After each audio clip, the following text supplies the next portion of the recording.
Hey everybody, Nick Espinoza, your chief security fanatic here. And in Google News, have you noticed it just seems like Google search results just are not what they used to be, that they just don't seem to be as effective or as on the ball, if you will, as they are. Now, obviously, they've introduced Google Bard, to give you some quick on-the-fly results. But when you're actually looking at the links that they are sending once you get past the sponsors, they're really not that good lately. And here's what's going on, because we have some proof. And it's not just search engine optimization.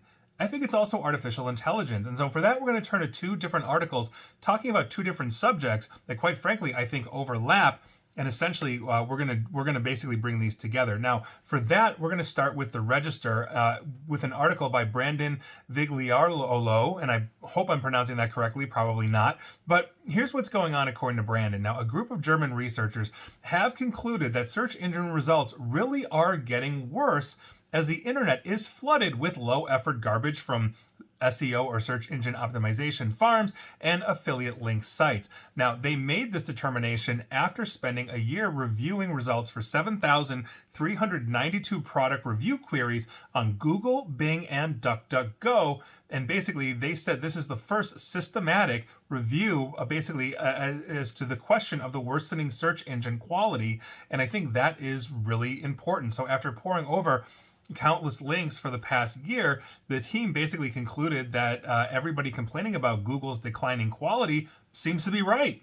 Things really are probably going to get worse too with the advent of artificial intelligence, just like they predicted. And so I think that is a huge thing. So let's talk about that artificial intelligence piece, because obviously search engine optimization, it's something that has always essentially been thrown out there as, oh, you're going to build a website, you're going to put out information. Well, of course, you're going to do SEO, and here's your SEO. So there's huge SEO farms now to basically raise your ranking in Google, even if your website, quite frankly, isn't that informative or junk. But AI is really leading the charge in the other way, and it's not just affecting Google, it's affecting a lot more. And so let's talk about an article that I read in Vice recently by Jules Roscoe, a little easier to pronounce that name. And here's what's going on there.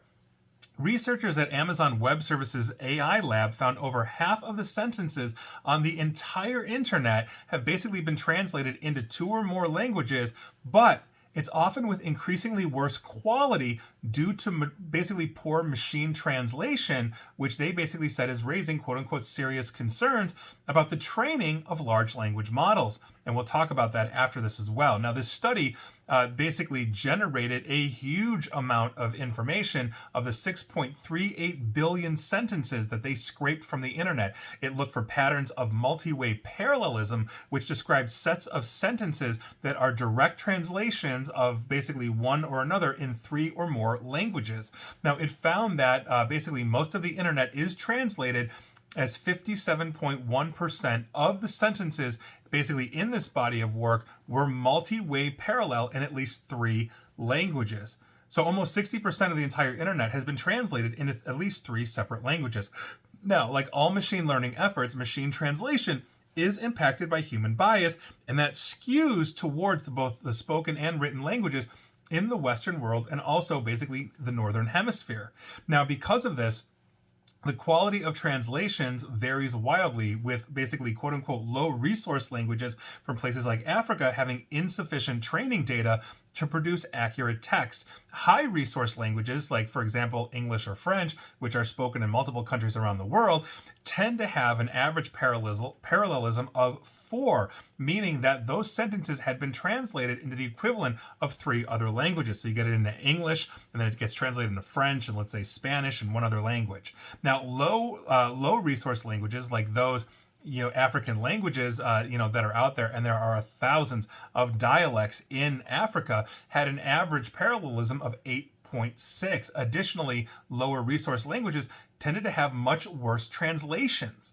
So the researchers argued that the selection bias towards short sentences from low quality articles, by virtue of that, because if you've got bad translation, you're shortening things down to make it more compact. At least that's what the machines are doing. And I quote, low quality content likely produced to generate ad revenue being translated via MT machine translation en masse into many lower resource languages, again likely for the purpose of generating ad revenue. It also suggests that such data originates in English and is translated into other languages. English, while not the most populous language spoken, that would have been Mandarin Chinese, is vastly more diverse across the world, meaning Mandarin Chinese is much more localized to China and surrounding areas than it is like English, which is usually the standard for things like air traffic control and other things. Now, what this means overall is that a large portion of the internet in lower resource language areas is poorly machine translated, which poses questions for the development of large language models in those languages. In other words, that's the gap. So if we are developing these things in English and English is advancing, there are other languages out there that are, quite frankly, just as equal, although not as big, and they're not getting this resource as well. And so that's the Google tie-in right now, because part of it is what researchers have said previously, outside of these two articles, is that what's going to happen is the internet is going to get saturated with basically writings from the chat GPTs of the world, and then other large language models that are coming behind it are going to learn off of what is being ingested in the internet, which then poisons the well. Imagine taking a photograph. You see the picture in front of you, real time. You take a picture of that. Somebody comes along with their phone and takes a picture of your picture. Somebody comes along and takes a picture of their phone's picture, and on and on and on. You start to poison the well.